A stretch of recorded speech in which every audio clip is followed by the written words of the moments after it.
Hola chicos y chicas, muy buenos días, muy buenas tardes, muy buenas noches, dependiendo de la hora en la que ustedes estén revisando este video con la clase del día de hoy, miércoles 17 de febrero de 2021. Nuevamente, mencionando que en esta ocasión nuevamente, y también lo será el día viernes como lo fue el día lunes, la clase será de esta manera. Les envié este video en donde platicaremos acerca del tema y al final del video se dejará una actividad la cual se deberá de entregar en tiempo y forma. Muy bien, pues hemos terminado, en este punto hemos terminado con la unidad número 4.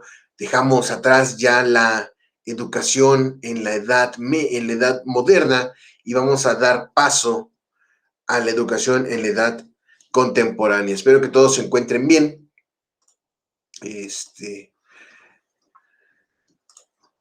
Voy a compartir la pantalla. Ahí está. Historia de la Educación Universal, Colegio Mexiquense de Estudios Psicopedagógicos de Zumpango, orgullosamente COMEPS. Y entramos de lleno a esta unidad número 5, es la última unidad que está dentro de nuestra carga de temas de esta asignatura.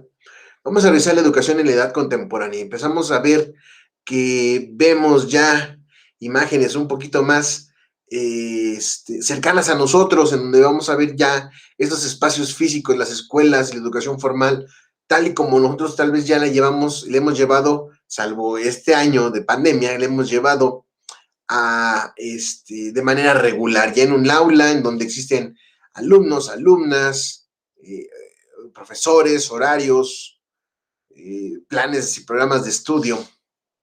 Ya vamos a empezar a ver todo este tipo de situaciones en las que la educación ha llegado después de la evolución, desde que hemos revisado de la edad antigua hasta esta edad contemporánea, pasando por la edad media, pasando por la edad moderna.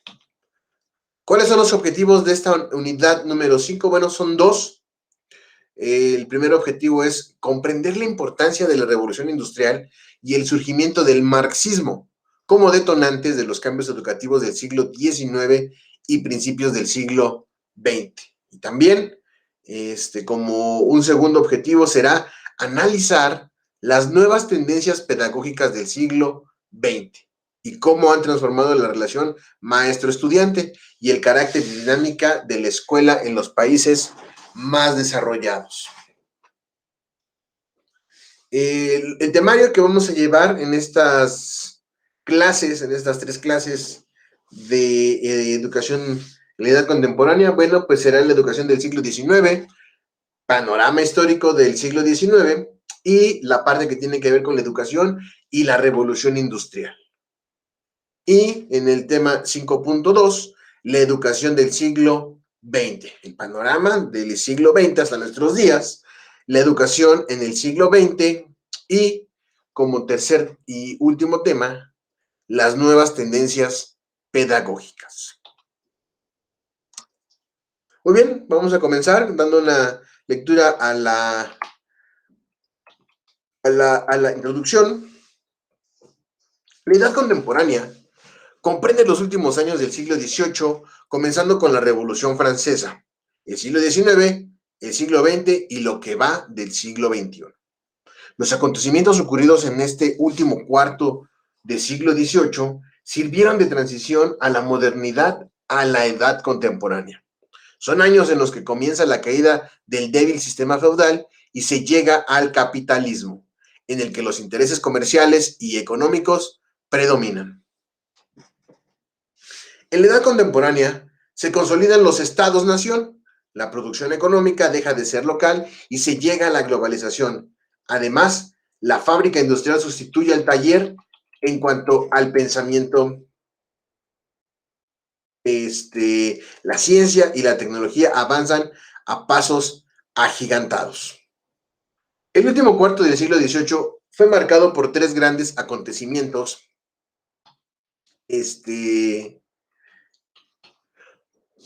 tres grandes acontecimientos históricos. El primero de ellos, la Revolución Industrial en Inglaterra. El segundo, la Declaración de la Independencia en los Estados Unidos. Y por último, la Revolución Francesa. La importancia de la Revolución Industrial reside sobre todo en una aceleración de la producción. En la Edad Media existía el taller artesanal en el que trabajaba el maestro y un par de aprendices. Hacia los siglos XV y XVI, los talleres se multiplicaron y se organizaron de tal forma que aceleraron la producción. Por ejemplo, se repartió el trabajo estratégicamente para ahorrar tiempo de producción, se especializó el trabajo, etc. Pero con la revolución industrial, las máquinas sustituyeron el trabajo de muchos hombres, incrementando exponencialmente, la producción y mejorando la calidad del producto. Si tomamos como ejemplo la imprenta, en un taller medieval se producían 3 libros por día, pero con la imprenta se podían generar alrededor de 300 libros diarios. En la manufactura del siglo XVI se producían quizá 15 o 20, pero con la imprenta llegaban, les digo, a 300 libros. La revolución industrial inició en Inglaterra, sobre todo en la industria de los textiles. La invención de la máquina de vapor de James Watt permitió el avance de la minería, los transportes y toda una serie de inventos que proporcionaron el desarrollo de la ciencia y la tecnología, la cual sigue incrementándose en la actualidad. Por su parte, la independencia de Estados Unidos funcionó como un detonador del fin de las monarquías absolutistas. Francia y Holanda, enemigos de Inglaterra, apoyaron a los rebeldes en su lucha por la independencia. Después de la victoria de las 13 colonias norteamericanas, estas crecieron comercialmente y pronto se acomodaron como una potencia comercial media. Además, la independencia detonó la lucha de otras independencias en las colonias españolas, que terminarían por sepultar la carrera de España y Portugal como potencias mundiales. Por último, la Revolución Francesa terminaría con la monarquía e instauraría por primera vez un régimen civil, inspirado en los ideales de organización política de la Ilustración. El poder del rey se eliminaría y el Estado quedaría organizado por un poder ejecutivo, un legislativo y un judicial. Además, las leyes se fijarían en una constitución, lo cual todos los ciudadanos, ya no eran siervos, los ciudadanos, se verían obligados a obedecer. La Revolución Francesa sembró el terror en las monarquías europeas. Muchas de ellas lograrían conservar el reinado, pero finalmente la organización política de los ilustrados franceses se impondría en todo el mundo. Actualmente existen las casas reales en muchos países europeos, como en España o Inglaterra. Sin embargo, quien realmente asume el poder es el poder ejecutivo. Es el primer ministro o el presidente, lo que equivale en cualquier país como México, Estados Unidos o Francia. Muy bien, bueno, pues vamos a entrar de lleno a lo que es el tema del día de hoy, que es la educación en el siglo XIX. Primero vamos a revisar en una primera parte el panorama histórico a grandes rasgos, porque ya tenemos mucha información de la cual nos podemos valer y vamos a tratar de sintetizar el panorama histórico del siglo XIX. Los primeros años del siglo XIX se caracterizaron por el imperialismo de Napoleón. La Revolución Francesa ocasionó un caos social en toda Francia. Nobles sentenciados a la guillotina, turbas iracundas e incontrolables, bandolerismo, saqueos y oportunismo. En consecuencia, como suele ocurrir en las épocas de caos social, surgió una dictadura militar dispuesta a establecer el orden a como diera lugar. Napoleón, después de llegar al poder mediante un golpe de Estado, restableció el orden, centralizó el poder y reorganizó la economía. Posteriormente, emprendió una serie de conquistas militares invadiendo Portugal, España, los Países Bajos, parte de Alemania, Italia, Polonia y Austria. Para principios del siglo XIX, Napoleón era emperador de toda Europa continental, Sin embargo, Rusia e Inglaterra se mantenían como potencias capaces de hacer frente a Napoleón. Este decide invadir primero Rusia, pero es derrotado en la famosa batalla de Waterloo, derrota que marcaría la caída del Imperio francés. La trascendencia del Imperio napoleónico fue difundir los ideales antimonárquicos de la Revolución Francesa, causando estragos en todas las monarquías del continente. Además, la invasión de países colonizadores como España y Portugal facilitó la independencia de las colonias americanas. Entre 1815 y 1848, Europa vivió una etapa de reconstrucción tras el desmembramiento del Imperio Napoleónico. Con la derrota francesa, las monarquías europeas celebraron un Congreso de Viena en el que reacomodaron el territorio de los reinos europeos y consolidaron el absolutismo francés, al menos por un tiempo. Con la paz de Viena, los ideales revolucionarios de libertad, democracia y soberanía del pueblo se consideraron una terrible amenaza para el orden público. El saldo de la derrota bonapartista fue a favor de las monarquías, pues lograron restablecer el absolutismo en Francia, España, Alemania e Italia. Sin embargo, las revoluciones continuaron emergiendo en toda Europa, sobre todo en 1842, cuando los burgueses, afectados por la restricción del absolutismo, y los proletarios, clase explotada y sin reconocimiento, se unieron para exigir un Estado liberal y social, respectivamente. Las monarquías no pudieron evitar el embate de la burguesía y el proletariado, por lo que se vieron obligados a ceder por la vía que les parecía menos radical, el liberalismo burgués. Tal suerte, entre 1848 y 1914, el poder de los monarcas llegó a su fin, dando paso a las constituciones de los parlamentos que permitían una mayor libertad política y, sobre todo, comercial, que beneficiaba a la burguesía. En esta etapa de la historia europea, el sistema feudal llegó a su fin, dando paso al capitalismo. Se suprimieron los restos de las organizaciones feudales y se pasó a la concentración del capital y monopolios comerciales. Además, durante el siglo XIX, inició una nueva oleada de colonizaciones. La revolución industrial también mejoró la tecnología militar, por lo que para el siglo XIX ya no existía ninguna potencia capaz de hacer frente a los europeos. En consecuencia, las principales potencias del continente, Inglaterra y Francia, colonizaron los vastos territorios de África y Asia, lo cual redundó en grandes ganancias comerciales. Sin embargo, los territorios coloniales se enfrentaron a las potencias, tanto en Europa como en las colonias, por lo que en los últimos años del siglo XIX, potencias como Alemania, Italia, Inglaterra, Francia y Estados Unidos se vieron obligados a firmar una serie de pactos y tratados de no agresión para evitar guerras por territorios. Este escenario caótico de relaciones diplomáticas serviría de antesala para las guerras mundiales del siglo XX. Muy bien, bueno, pues vamos a revisar, vamos a analizar, vamos a platicar sobre la educación que se da en este periodo de la historia, que es la revolución industrial. Este tema tan sonado y estudiado pues desde la secundaria, la revolución industrial. Pero vamos a ver qué tiene que ver con cómo se da la educación en esta época. La revolución industrial no solo ocasionó una transformación tecnológica y económica, sino también social y una transformación cultural. El éxito de la revolución industrial se debía en buena medida a la capacidad de producir mucho más con menos trabajadores. Una máquina, por lo tanto, era más eficiente que un taller artesanal de 50 personas.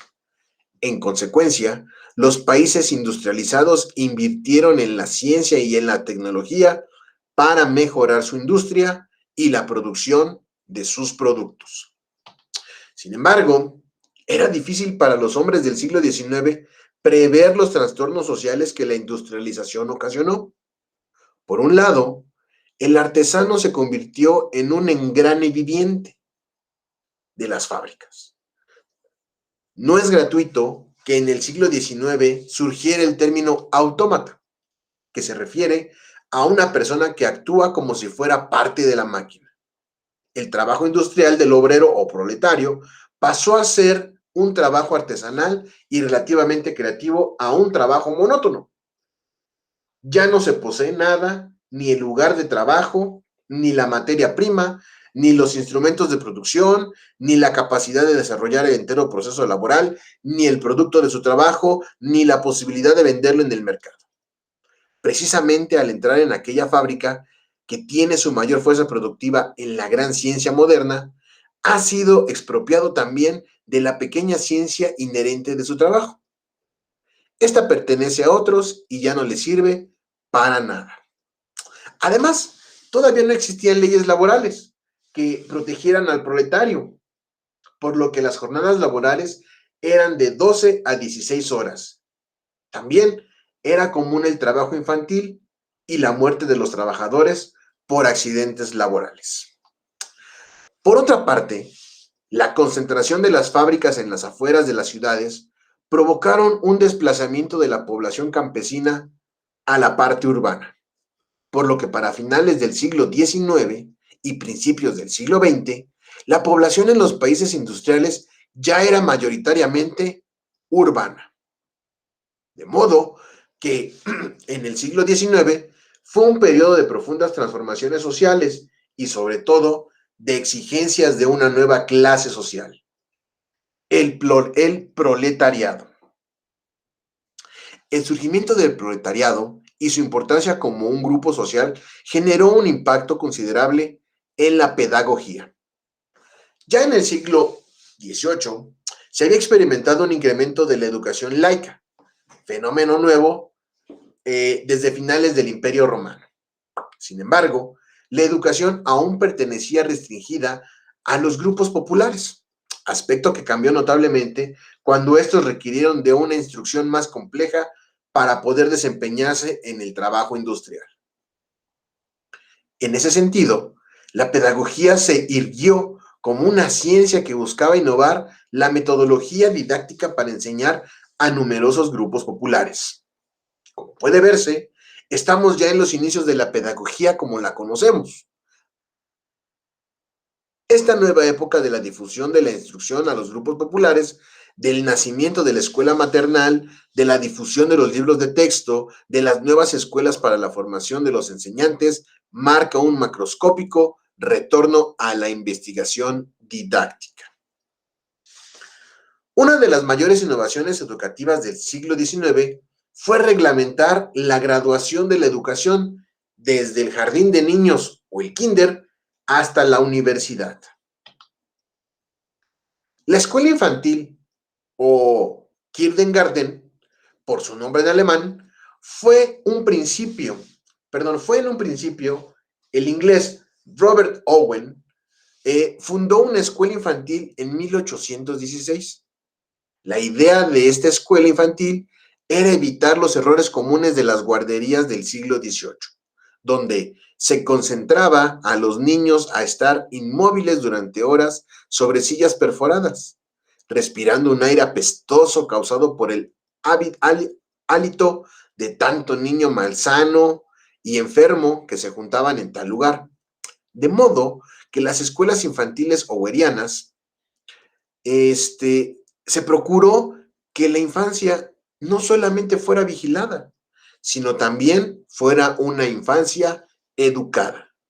Además de enseñar rezos y cánticos religiosos, también se realizaban actividades al aire libre y trabajos manuales. La importancia de esta escuela es confirmada con la consolidación de las ideas rusonianas sobre la educación del niño, quien era un ser capaz de ser instruido, no solo vigilado. No obstante, la importante labor de Owen, quien teorizó y sistematizó como ningún otro la educación infantil, fue el alemán Friedrich Froebel. Siguiendo las ideas de Rousseau y Pestalozzi, Friedrich Froebel creó una serie de instrumentos educativos y didácticos apropiados para la escuela infantil o el kindergarten. Froebel hizo hincapié en el fomento de los valores religiosos en los niños por medio de actividades manuales y del trabajo. Pero el trabajo, la actividad autónoma en el niño es el juego. Y es necesario preparar materiales para ayudar a secular dicha actividad. Estos materiales son famosos dones. Así los llamo, los dones. ¿Y en qué consistían los dones? Bueno, pues era la esfera, el cubo subdividido de manera variada, los bastoncitos, los mosaicos, que se convirtieron en la base didáctica de su jardín de niños. El éxito del kinder y el empleo de materiales didácticos fue mundial y duradero. No es gratuito que hoy en día se conserve esta institución didáctica y que muchos kindergarten lleven el nombre de Friedrich Froebel. Por su parte, en la escuela primaria y secundaria, además de la enseñanza de la lengua y las matemáticas, se implementó el estudio de las ciencias, acorde con la revolución industrial del siglo XIX. Así pues, entre filantropía y progreso económico, la escuela cambia todos sus niveles y aumenta el catálogo de las ciencias en la investigación universitaria. Además, entre la educación secundaria y universitaria surge la escuela técnica, que se especializará en alguna rama del sector industrial.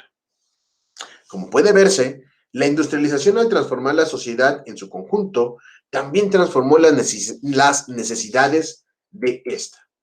Por lo tanto, la educación ya no podía continuar con los viejos estándares religiosos que correspondían a una sociedad estratificada y poco numerosa.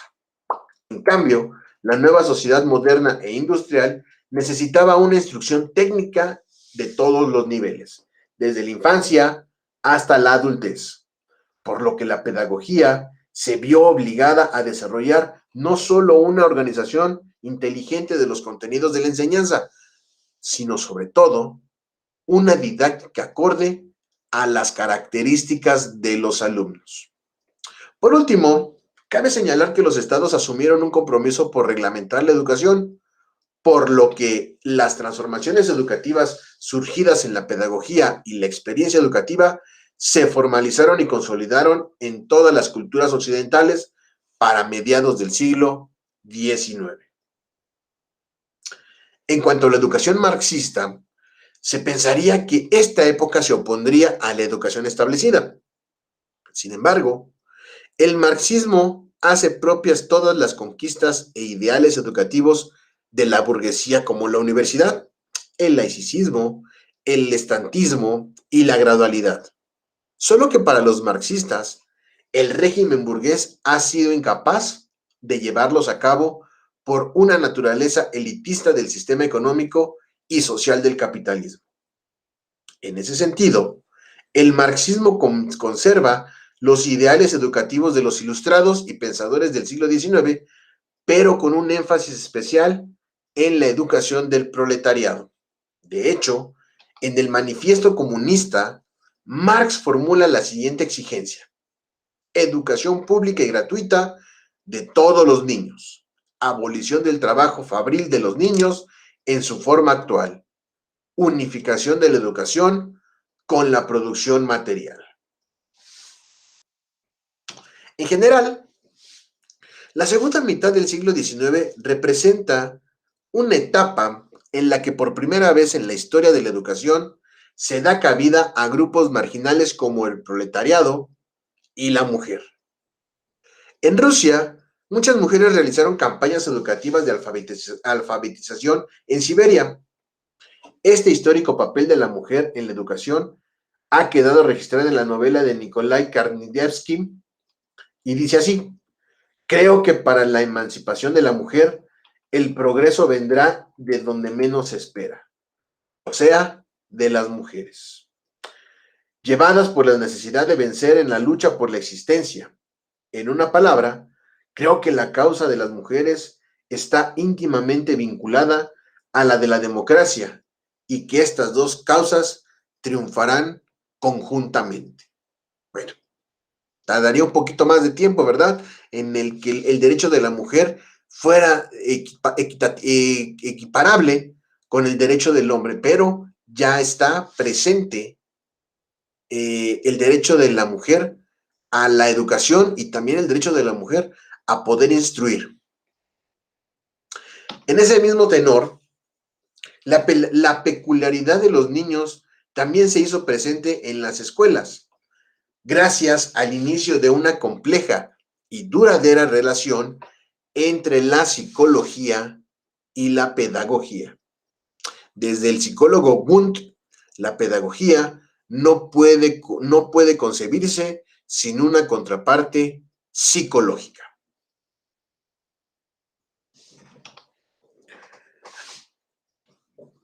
A finales del siglo XIX, un pastor protestante finlandés, Uno Signaeus, fiel seguidor de Froebel, introdujo obligatoriamente en su país, Finlandia, escuelas que se basaran en el trabajo manual.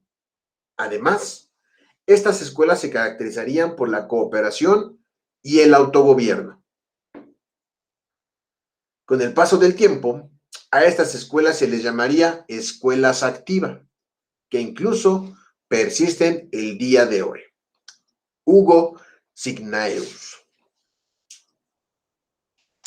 Además de la psicología, la medicina también se convirtió en una disciplina auxiliar a la pedagogía. María Montessori, después de su experiencia con niños anormales, dedujo criterios válidos para la educación de los niños normales. Mejor dicho, sin ninguna deficiencia o padecimiento físico considerable. Sería, finalmente, en Estados Unidos, donde se llevaría a cabo con mayor decisión una transformación educativa en todos los niveles y en todo el país.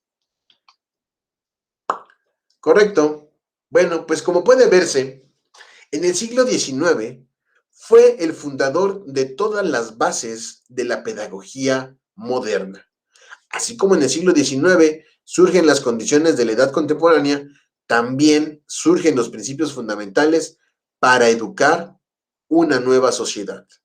Una sociedad burguesa, proletaria e industrial, que necesariamente debe de incluir a todos los ciudadanos, niños, mujeres y proletarios.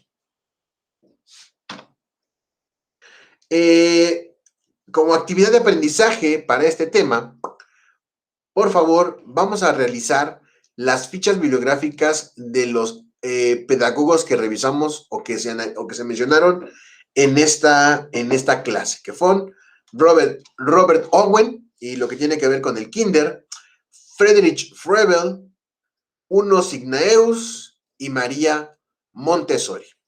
¿Sí? Vamos a rescatar sus principales aportes a la educación o a la pedagogía. ¿Qué aportes aún son utilizados en la actualidad? La entrega es para el día, a más tardar el día sábado, a las 5 de la tarde.